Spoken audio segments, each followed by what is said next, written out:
بسم اللہ الرحمن الرحیم۔ آج کی حدیث مبارک سید عالم صلی اللہ علیہ وآلہ وسلم کی برکت۔ صحیح مسلم حدیث نمبر 2280۔ حضرت جابر رضی اللہ تعالیٰ عنہ نے بیان کیا، حضرت مالک رضی اللہ تعالیٰ عنہ نبی کریم صلی اللہ علیہ وآلہ وسلم کو اپنے ایک چمڑے کے برتن یا چھوٹے مشکیزے میں گھی ہدیہ کرتی تھیں۔ پھر ان کے بچے آ کر سالن مانگتے، حالانکہ گھر میں کچھ نہ ہوتا۔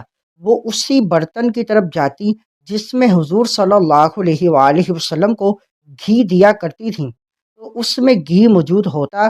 وہ گھی مسلسل ان کے گھر کا سالن بنتا رہا، یہاں تک کہ انہوں نے اس کو یعنی زیادہ گھی حاصل کرنے کے لیے نچوڑ لیا۔ پھر وہ نبی اکرم صلی اللہ علیہ وآلہ وسلم کی خدمت میں حاضر ہوئیں اور گھی ختم ہونے کی شکایت کی۔ آپ صلی اللہ علیہ وآلہ وسلم نے فرمایا، کیا تم نے اسے نچوڑ لیا؟ انہوں نے عرض کی، جی ہاں۔ آپ صلی اللہ علیہ وآلہ وسلم نے فرمایا، اگر تم اسے یعنی ایسے ہی چھوڑ دیتی تو وہ قیامت تک موجود رہتا۔